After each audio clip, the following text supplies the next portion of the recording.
Sus, Mariosep kang bata ka? Anong hindi? Aba, Mommy, sa Ate Sofia na lang po kakausapin ko. Mas mapapaliwanag ko sa kanya na maayos. O siya, sige. Sofia, ikaw daw ang kakausapin na rin ah. Mukhang katabi lang nito ang Ate Sofia niya kaya mabilis nitong naipasa sa kanyang Ate Sofia ang telepono. Rina? Ano, kumusta ka dyan? Sinaktan ka ba niya? May ginawa ba siyang masama sa'yo? Sunod-sunod na tanong ng Ate Sofia niya. Wala ate. Wala siyang ginawang masama sa akin. Hindi niya ako sinaktan ate. Pwede ba tayo magkita mamayang lunch ate? O sige, magkita tayo. Itatakas na kita sa Alja na yan. Hindi pwede ate. Kahit saan ako magtago, paniguradong makikita niya pa rin ako. Gusto lang kitang makausap ate. Ano hindi pwede? Pwede. Tutulungan tayo ni Kenji. Itatakas ka namin. Hindi na kailangan ate. Ayos naman ako dito sa poder ni Aljan. Ipapaliwanag ko sa iyo mamaya kapag nagkita na tayo. Nga pala ate, pwede mo bang dalhin yung luggage ko? Nandoon pa mga gamit ko. Kailangan ko kasing lahat ng iyon. Mabuti na lang at hindi pa niya naaalis sa luggage niya ang ibang mga damit niya at mga gamit. Dahil madalas siyang tinatamad at yun na ang ginagawa niyang pansamantalang lagayan ng damit. Iniisip niya kasing babalik din naman siya sa Japan. O sige, dadalhin ko. Isasama ko si Kenji ha. Gusto ko niyang makita at makausap din. Napabuntong hininga siya. Mas mabuti pang ang isama nito si Kenji sa pag-uusap nila dahil hindi niya alam ang magiging reaksyon ng Ate Sofia niya kapag sinabi na niya rito ang totoong namamagitan sa kanilang... O sige ate. Gusto niya ipadala sa atin niya ang luggage niya dahil nandoon ang contraceptive pills na iniinom niya simula pa noong nasa Boracay sila ni Aljan. Ayaw pa kasi niyang magkaroon ng baby kaya naisip niyang uminom ng ganoon. Sinabi niya ang lokasyon kung saan sila magkikita ng Ate Sofia niya at kung anong oras bago niya ibinaba ang telepono. Muli siyang napabuntong hininga. Naalala niyang wala siyang susuotin na damit. Balak sana niyang isuot na lang ulit ang marumi niyang damit na suot-suot kagabi.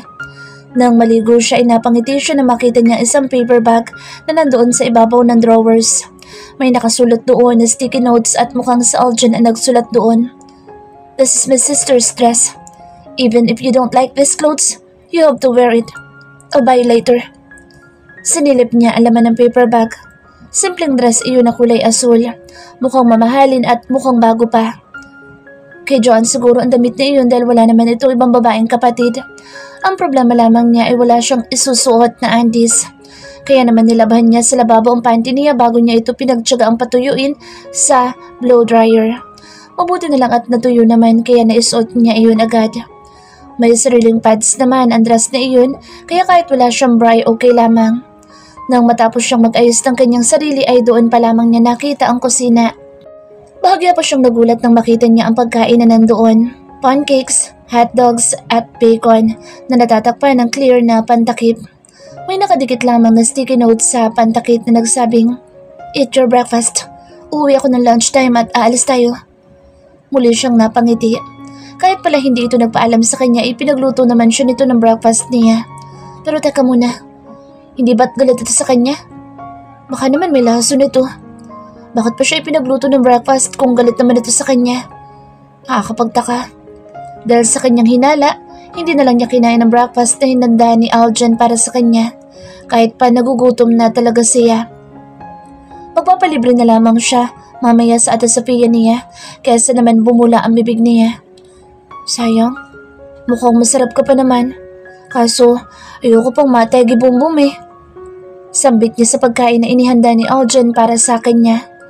Lalabas na sana siya nang makita niya ang dalawang bodyguards na nagbabantay sa pintuan. Kaya napaatras siya at muling napabalik sa loob. Anak ng pating, anong ginagawa ng mga macho men na yun dito? Binabantayan ba nila ako? Napahawak siya sa kanyang sariling dibdib dahil bumilis ng husto ang tibok ng kanyang puso. Ikinukulong ba siya ni Aljan? Oh my God, baka hindi niya ako palabasin dito. Napapalunok niyang sambit habang napupuno na ng takot ang puso niya. Sinasabi na nga ba niya, imposibleng maging mabait sa kanya sa Aljan. Kung hindi man siya sinakal at nilatigo nito kagabi ay malamang, ikukulong na siya nito habang buhay sa loob ng kondo nito. Nagpalakad-lakad siya sa loob ng kondo ni Aljan at bigla na lang siyang napatili nang tumunog ang telepono. May 3 telepono sa condo unit na iyon, Isa sa may sala, isa sa may kusina at isa sa may kwarto nito. Sabay-sabay pang nag-ring ang mga iyon. Huminga siya ng malalim bago niya sinagot ang telepono. Hello? Kinakabahan niyang sagot. Have you eat your breakfast? Ani Aljan sa malalim na tono ng boses nito. Napalunok siya dahil mas lalong bumilis ang pagtibok ng kanyang puso. Hindi pa. Kagigising ko pa lang. Pagsasinungaling niya. It's 10 o'clock already. Kumain ka na. Nakagat niya ang ibabang labi niya dahil para bang may nahihimigan siyang paglalambing sa tono ng boses nito. Sige, kakain ako. Palusot lamang niya iyon pero ang totoo ay hindi niya kakainin ang niluto nito. Baka mami may lason pa iyon eh. Good. Tatapusin ko lang yung meeting ko. Bakit kailangan pa nito ipaalam yun sa kanya? O sige.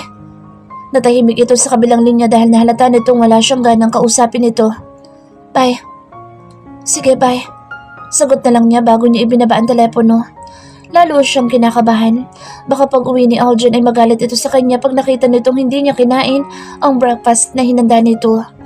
Siguro inaasahan na nitong bumubula na ang bibig niya sa oras na umuwi ito. Tapos sign up the cross tuloy siya. Aljan, bata pa ako sabi eh. Natatakot na sambit niya habang nag-iisip siya ng paraan kung paano makakatakas sa condo unit nito.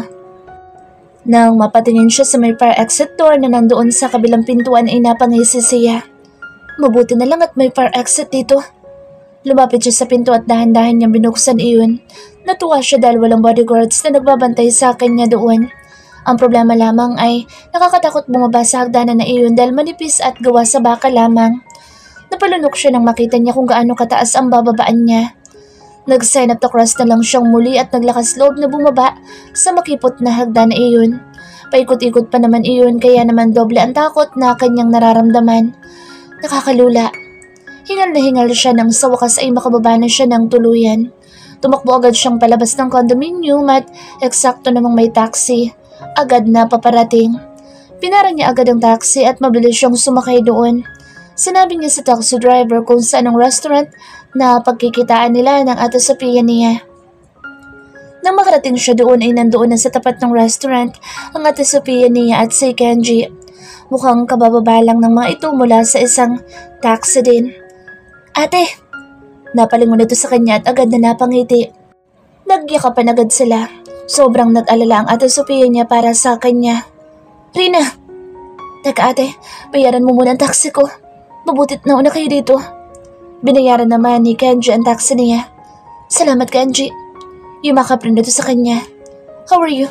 Sinaktan ka ba niya? Nag-aalalang tanong ni Kenji sa kanya. Umiling siya. Ipapaliwanag ko sa inyo pero pakainin niyo muna ako dahil sobrang gutom na ako. Wisit na Aljan yan. Ginutom pa ang kapatid ko. Nainis na sambit ng Ate Sofia niya. Kung alam lang nito na ipinagluto pa nga siya ng breakfast ni Aljan kanina ngunit tamang hinala lamang siya kaya hindi niya iyon kinain. Umorder muna ng pagkain ng Ate Sofia niya at si Kenji bago sila kumain ng sabay-sabay. Nang matapos silang kumain ay doon palang nagsimulang magtanong ang Ate Sofia niya. Bakit ba ikaw ang gustong kapalit na kabayaran ni Aljan? Ano bang nagawa mo sa kanya, Rina? Hindi ba't ako lang naman ang may kasalanan sa kanya?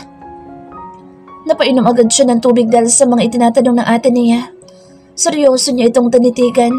Kailangan niyang tapatin ng Ate Sofia niya upang maunawaan ang mga ito ang sitwasyon. Ate, nakilala ko si Aljan noong nasa Boracay kami. Nagkaroon kami ng relasyon. Hindi ko akalain na siya pala ang lalaking pakakasalan mo. Nakayuko niyang pag-amin sa Ate Sofia niya. Nakikinig lang ito at si Kenji sa bawat sinasabi niya at hindi naman niya kayang tingnan kung anong naging reaksyon nito. Nagkaroon kayo ng relasyon? Hindi makapaniwalang tanong ng ate niya. Tumango lamang siya. Akala ko type ka lang niya kaya ikaw ang gusto niyang kapalit sa kasalanan ko sa kanya. Ngayon naiintindihan ko na kung bakit. Napalunok siya at doon pa lang siya napatingin sa Ate Sofia niya. Patawarin mo ako ate. Hindi ko sinasadyang magkagusto kay Aljan. Mahabang katahimikan ang namagitan sa kanila. Kinuwento niya sa mga ito ang tunay na pangyayari noong nasa Boracay sila.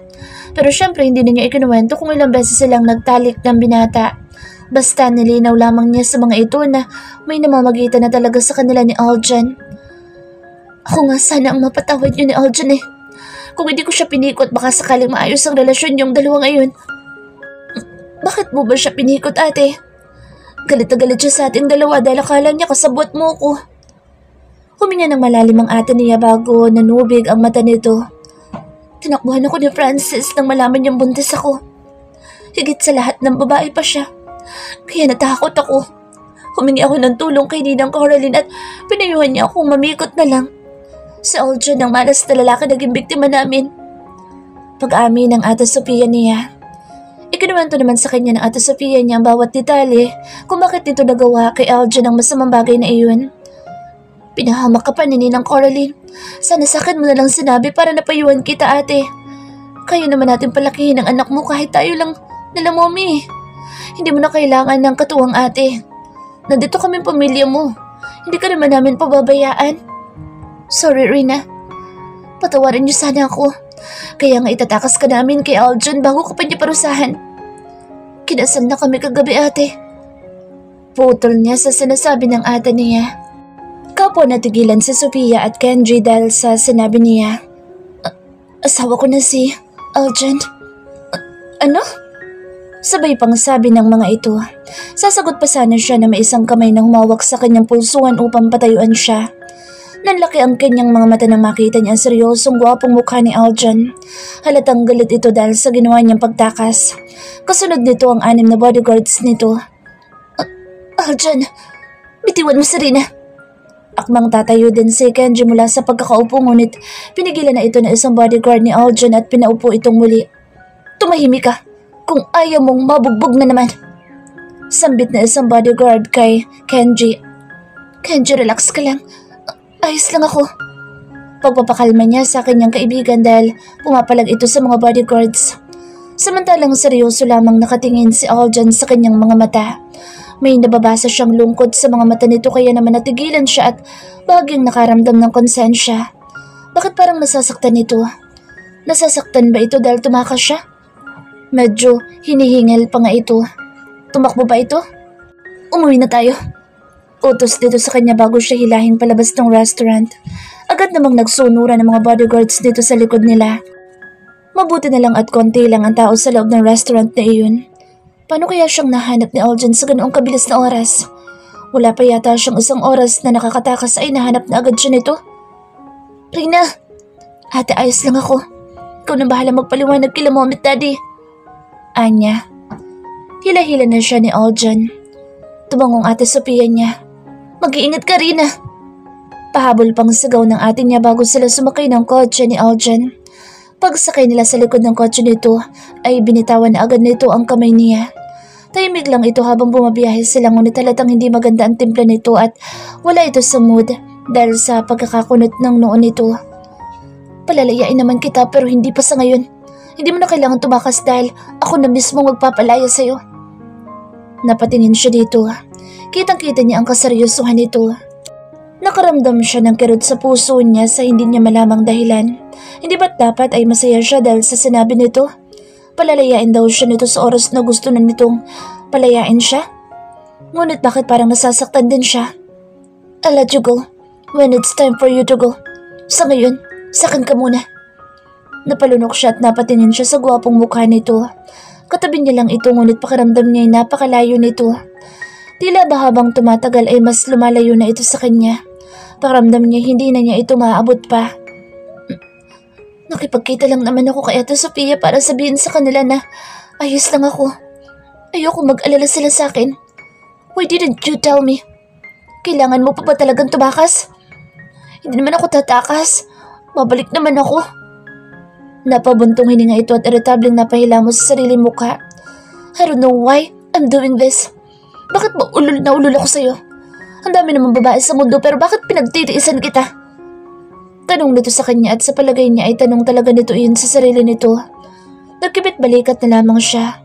Nasaktan siya sa mga tanong nito. Ewan ko, baka bobo ka pala? Idinaan na lang niya sa biro dahil malapit na siyang maluha. Tumingin na lang siya sa labas ng bintana upang hindi nito makita ang pamumula ng kanyang mga mata. Parang sinuntok nito na 1,000,000 beses ang puso niya. Huwag ka rin mag-alala. Kapag pinalaya mo na ako, paniguradong hindi mo na ako makikita dahil hindi na rin ako magpapakita sa'yo. Kumunot ang noo nito at biglang napahawak sa pulsuhan ng kamay niya. Bawiin mo sinabi mo. Anong bawiin? Wala. Damn it. Nakakabaliw ka. Muli siya nitong binitawan at napahagod na lang ito sa sariling buhok nito. Nabigla siya nang hapitin nito ang bawang niya upang yakapin siya na mahigpit. For now, sa akin ka muna habang hindi pa ako nagsasawa sa'yo. Bulong nito sa kanya habang mahigpit na nakayakap sa kanya. Yakap na yakap ka? Bakit? Takot na mawala? Dahil sa sinabi niya binitawan siya nito. Namumula ang mga pisngi nito. Don't flatter yourself. Kunot noong sambit ni Aljan sa kanya. Samantalang ang dalawang bodyguards naman ito sa unahan ng kotse ay napapangiti. Narinig kasi ng mga ito ang pag-uusap nila sa likod ng kotse. I'm not. Tinatanong lang naman kita. Masama itong tumingin sa akin niya. Boss, saan ho namin ilalagay ito? Tanong ng bodyguard ni Aljan nang makababa sila ng sasakyan nito. Nandoon sila ngayon sa parking lot ng isang sikat na mall. Malapit lamang iyon sa pinanggalingan nilang restaurant kung saan sinundo siya ni Aljan habang kausap ang ate Sofia niya at si Kenji. Napatingin sila sa malatang hawak-hawak ng bodyguard ni Aljan. Namilog ang kanyang mga mata nang makilala niya ang malatang iyon. Yun ang malata niya. What's that? Kunot noong tanong ni Aljan habang nakapumulsa ito sa dalawang bulsa ng pants nito. Malata po? Binigyan naman ito ng isang naiiritang tingin ni Aljan. I know, alam kong malata iyan pero saan galing yan? Kunot noong tanong ni Aljan. Napakamot naman sa ulo nito ang bodyguard at lumapit sa kanilang dalawa habang hila-hila nito ang kanyang malata. Ipinahabol po kanina ng kapatid ng miss ninyo. Nais niyang mapangiwi sa sinabi ni Bruno. Bruno ang pangalan nito. Nakilala niya ito dahil sa suot nitong itip na Bofan cup na mayroong pangalan na nakaburda sa likuran. Bumaling si Aljan sa kanya habang may nagtatanong na tingin habang nakataas ng bahagya ang isang kilay nito. Sa'yo yan? Tanong nito. Tumango siya at agad niyang kinuha ang kanyang malata mula kay Bruno. Oo, mga damit ko ito. Pinadala ko sa ate Sofia ko para may maisuot ako. You don't need those. Ibibili na lang kita. Mga bago pa ang mga damit ko, di ba? Kabibi mo lang sa akin noong nakaraan. Paalala niya sa binata dahil nakalimutan na yata nitong ipinag-shopping siya nito ng maraming damit. Ilang araw pa lang ang nakakalipas. Hindi pa nga niya na isusuot ang iba sa mga damit na iyon at may mga tag price pa. Isinaksit niya lang sa malata niya ang mga iyon noong nakaraang araw. That's not enough. Ibibili pa rin kita. Tila tinatamad nitong sambit bago nito sinanyasan na isang bodyguard nito na ipasok na sa loob ng kotse ang malata niya. Akmang lalakad na ito papunta sa mall na magsalita siyang muli. Napapanguso pa siya habang nagsasalita. Wag na, marami na ito eh. Di rin naman ako magtatagal sa poder mo kaya hindi ko na kailangan ng maraming damit. Baka bukas makalawa, nagsawa ka na rin naman na sa akin kaya palalayasin mo na rin naman ako. Seryosong gwapong ekspresyon ng mukha nito. Nakakainis talaga lalaking ito dahil kahit nagsusungit ay mas lalo pa rin gumagwapo sa paningin niya. Binigyan lang siya nito na isang board na tingin bago ito muling naglakad. Bilisan mo maglakad, nagugutom na ako. Dahil sa sinabi nito ay napabilis tuloy ang pagsunod niya rito. Bakit hindi ka pa ba kumakain? Tanong niya. Magugutom ba ako kung kumain na ako? Baliwala nitong tanong pabalik sa kanya. Napairap naman siya sa ere. Mas pinili mo pa kasi makasabay sa lunch ang lalaking nakapikit na iyon kaysa sa akin. Mahinang sambit ni Aljan na hindi niya masyadong narinig. Paano niya ba naman maririnig ang sinabi nito eh? Merong mga grupo ng babae ang impit na napapatili sa gilid nang madaanan nila ang mga ito. Nakatingin ang mga ito kay Aljan at para bang binibidyohan pa ng palihim ang asawa niya. Gosh, si Aljan Anderson? I can't believe it, sis. Papicture tayo? May mga bodyguards eh, nakakahiya. Sambit ng isa pa. Hindi na lang niya pinansin ang mga babaeng iyon dahil nauna na maglakad sa Aljan. Yun lang ang kakainin mo? Kunot noong tanong niya sa binata nang makita niya itong pumila sa bilihan ng shawarma. Maraming napapatingin dito habang nakapila ito. Yeah? Maiksing sagot nito at para bang baliwala dito kahit pa pinagtitinginan ito ng mga tao sa paligid. Hindi niya rin lubos na maisip na pipila ito sa ganoon. Hindi niya akalain na kaya nitong maging simpleng tao kahit pa isa itong bilyonaryo.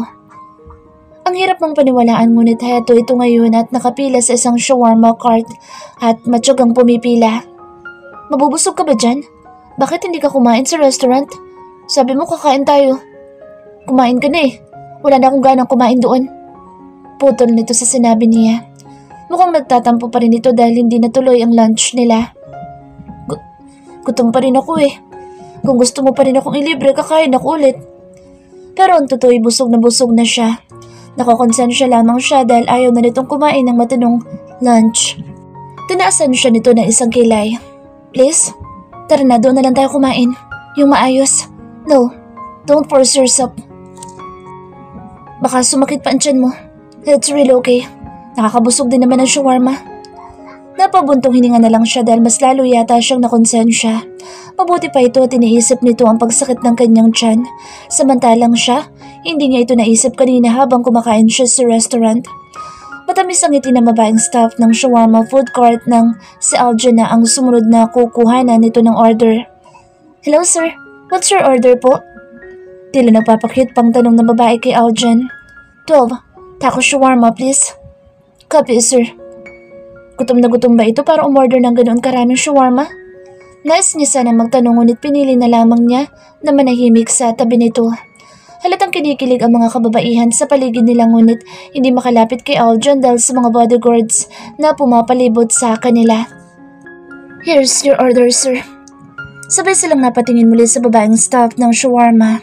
Hawak na nito ang 12 perasong shawarma na nakalagay sa isang tray. Get some.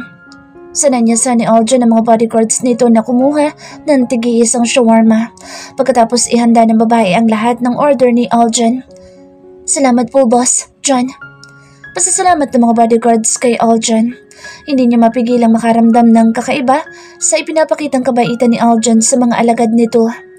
Mamaya na lang kayo kumain na maayos. Bibilhan ko lang ng damit ang isang ito. Sagot ni Aljan sa mga bodyguards nito bago nito binalatan ang isang shawarma taco at kinagatan iyon. Hindi pa kayo kumakain lahat? Naiyang tanong niya kay Aljan nang ma-realize niyang gutom din ang mga alagad nito. Nilunok muna ni Aljan ang kinain nitong shawarma bago ito sumagot sa kanila. Hindi pa rin sila kumakain. Kung hindi ka lang tumakas sa kanila kanina, baka sa restaurant pa sila nakakain ngayon. Nakagat niya ang ibabang labi dahil nakaramdam siya ng konsensya para sa mga ito. Naku, pasensya na kayo mga kuya. Kuya Brown, pasensya ka na rin ha? Hingin niyo ng pasensya sa isang bodyguard ni Aljan na nasa tabi lamang niya. Wala po iyon ma'am. Huwag na lang po sana kayong tatakas ulit. At saka hindi po Brown ang pangalan ko. Bruno po. Napangiwi siya nang maalala niyang Bruno nga pala ang pangalan nito. Ulianin talaga siya kahit kailan. Pasensya na Kuya Bruno. Makakalimutin kasi talaga ako eh. Anyway, ipagluluto ko na lang kayo ng makakain nyo pag-uwi namin ni Aljan sa kondo para makabawi naman ako sa inyo. Talaga ma'am? Salamat ho. Napangiti ito pati na rin ang iba pa mga kasamahan nito. Samantalang tahimik lang si Aljan na kumakain ng shawarma habang nakikinig sa kanila. Sir, water po. Naiyang lumapit ang babaeng staff kay Aljan habang may dala-dala itong mga bottled water. Napapapikit-pikit pa ang mga mata ng babae na animoy nagtutwinkle eye sa harap ni Aljan. Napanguso tuloy siya dahil sa kaunting iritasyon na kanyang nararamdaman habang nakatingin din siya dito. Thanks. Sinanyasan ni Aljan ang mga alagad nito na kumuha din ng tubig. Welcome po, sir. Napakatamis ng naging ngiti ng babae kay Aljan dahil sa pasasalamat nito. Nagmadali naman si Rina na kumuha ng tissue paper sa kanyang bulsa upang ibigay iyon kay Aljan. Kinuha niya agad ang tissue sa maliit na bulsa ng dress na suot niya. Napansin niya kasing akmang kukuha pa lang ng tissue box ang babaeng staff upang magpapansin na naman kay Aljan. Hindi na siya papayag na umeksena na naman ito sa harap ni Aljan, lalo na't may itsura pa naman ang babaeng staff na iyon. Aljan, tissue. Nagmamadali niyang inabot kay Aljan ang tissue paper na nahagilap niya sa loob ng kanyang bulsa. Galing pa iyon sa restaurant na kinainan nila kanina. Tinaasan lang siya ng kilay ni Aljan habang nakatingin sa tissue na iniaabot niya. Malinis ba yan? Gamit mo na yata yan. Sa halip na kunin ng tissue paper ay nagduda pa ito. Malinis pa ito, no? Sir, ito pang tissue. Sabay silang napalingon sa babaeng staff nang mag-alok ito ng malinis na tissue paper kay Aljan. Tumaas naman ng konti ang sulok ng labi ni Aljan nang mapansin nito ang pangangasim ng kanyang muka. Napabuntong hininga siya dahil umeksena pa rin ang babaeng staff ng shawarma. Bakit kasi umeksena pa ito sa asawa niya? Hindi na lang nito asikasuhin ng humahabang pila ng mga tao. Laglag ang balikat ni Rina at dahan-dahan na lang niya ibinaba ang kanyang kamay. Panigurado namang hindi nagagamitin ni Aljon ang tissue niya. No thanks. Sagot ni Aljon sa babaeng staff bago nito kinuha ang tissue paper na nasa kanyang kamay. Nagulat pa siya nang kunin ni Aljon sa kanyang kamay ang tissue niya at ipunas nito sa sariling bibig iyon. Napatingin lamang siya sa gwapong mukha ni Aljon habang pinupunasan nito ang gilid ng labi nito. Her heart beats loud. Lumalakas ang tibok ng kanyang puso at parang mabibingin na siya sa lakas ng tunog noon. Seryoso lang itong nagpupunas ng labi nito. Tila napahiya naman ang babaeng staff. Inalok na lang nito ng tissue ang mga bodyguards ni Aljon. Give everybody shawarma. I'll pay for everything today. Inilabas ni Aljon ang black card nito mula sa wallet na kinuha nito sa loob ng black suit nito. Po? Nagugulo ang tanong ng babaeng staff. I'm paying for everybody today. Tinignan ni Aljon ang mga taong nakapila at kanya-kanyang nagpapapicture sa kanila na binata gamit ang mga cellular phones ng mga ito. Pagkatapos bayarin ni Aljon ang lahat ng shawarma para sa mga tao, ay hinawakan na nito ang kanyang kamay at iginiya na siyang papunta sa loob ng shopping mall. Sumunod naman sa kanila ang mga alagad nito. Tahimik lang siya habang magkahawak kamay silang lumalakad patungo sa isang shop ng damit. Mamili ka ng mga damit. Ayoko ng daring masyado. Masungit na utos sa kanya ni Aljon pagkapasok nila sa loob ng dress shop.